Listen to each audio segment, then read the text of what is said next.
કાઠિયાવાડી ઢોકળી. તો ઢોકળી એટલે કે ચટાકેદાર, ટેસ્ટી અને સ્પાઇસી અને મસાલાથી ભરપૂર તો છે ને. તો ચાલો કેવી રીતે બનાવવી.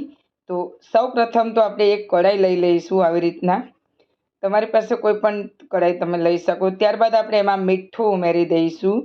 ત્યારબાદ આપણે હળદર ઉમેરી દઈશું અને એને આપણે ઉકળવા દેવાનું છે.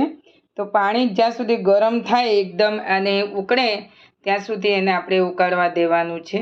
તો પાણી અહીંયા ઉકળી ગયું છે અને એક બાઉલ મેં અહીંયા ચણાનો લોટ લીધો છે. તમે કોઈ પણ ચણાનો લોટ લઈ શકો છો. તો અહીંયા ચણાનો લોટ લઈને આ રીતે આપણે હાથમાં વેલણ રાખેલું છે. સૌપ્રથમ તો એનું આપણે ખીચું બનાવી લઈશું. તો આવી રીતે આપણે એને ચલાવતા રહીશું, એક પણ ગાંઠો ના રહે. તો આજે આપણે બનાવીશું એકદમ ચટાકેદાર ને સ્પાઇસી અને ટેસ્ટી અને હોટલ કરતાં પણ એટલી ટેસ્ટી એ પણ આપણે કાઠિયાવાડી ઢોકળી આજે આપણે બનાવીશું. તો ચાલો સૌપ્રથમ તો લોટ પણ સરસ આપણે બફાઈ ગયો છે અને હવે આપણે આને નીચે ઉતારી લઈશું. ત્યારબાદ એક આપણે થાળી કે કંઈ પણ તમે નીચે પ્લેટફોર્મ પર સાફ કરીને તમે એને પાથરી શકો છો અથવા તમે એને પાટલા પર પણ તમે વણી શકો છો.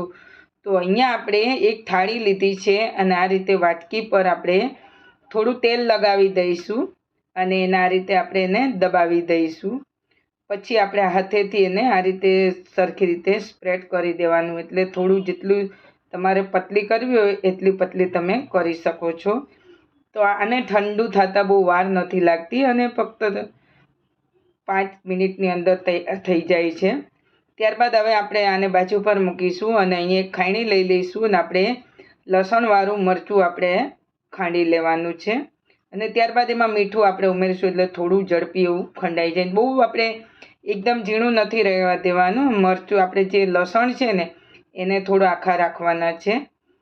ત્યારબાદ આપણે આમ લસણવાળું મરચું છે ને એને લઈ લઈશું અને એને આપણે પાણીમાં એને ઉગાડી દઈશું. એટલે શું છે, જ્યારે આપણે વઘાર કરીએ ને ત્યારે વઘાર બળી ના જાય એટલા માટે આપણે આને પાણીમાં ઉગાડીને રાખી દઈશું.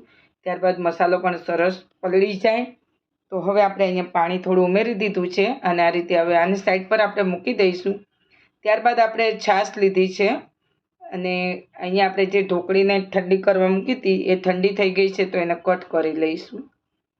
તમારે ચોરસ કટિંગ કરવા હોય, ચોકરમાં કરવા હોય, કોઈ પણ તમે સ્ટારમાં કટ કરવા હોય તો તમે કઈ પણ રીતે ટુકડા કરી શકો છો. તો મેં અહીંયા ચોરસ કરી લીધા છે. એક પણ આપણે ગાંઠા વગર આ રીતે તમે ઢોકળીને તૈયાર કરી શકો છો. તો કોઈ પણ તમારે કુકરની કે લોટ ઉગાડવો એની ઝંઝટ વગર ફક્ત તમે પાણી ગરમ કરો અને અંદર લોટ ઉમેરો એટલે આ રીતે ઢોકળી એકદમ સ્મૂથ તૈયાર થઈ. ત્યારબાદ આપણે ઢોકળીને સ્પાઇસી અને ટેસ્ટી અને એવી બનાવવા માટે જીરું લીધું છે. ત્યારબાદ હિંગ ઉમેરી છે અને હવે આપણું જીરું તતળી જાય એટલે આપણો મસાલો જે બનાવેલો હતો ને લસણવાળું મરચું પાણી નાખીને ત્યારબાદ હવે એને આપણે ઉમેરી દઈશું. અને ત્યારબાદ મેં મીઠા લીમડાના પાન લીધા છે. તો આ રીતે આપણી ઢોકળી એટલી ટેસ્ટી બનશે કે કાઠિયાવાડી સ્પાઇસી તમે હોટલમાં પણ ભૂલી જાઓ. ત્યારબાદ મેં જીરું ખાંડેલું લીધું છે, હળદર લીધી છે, ધાણા પાવડર લીધું છે.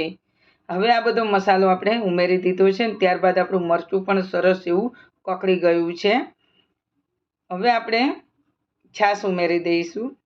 ત્યારબાદ આપણું મરચું ને બધું તૈયાર થઈ જાય, શેકાઈ જાય એટલે ત્યારબાદ આપણે મેં અહીંયા 1 ગ્લાસ જેટલી છાશ લીધી છે.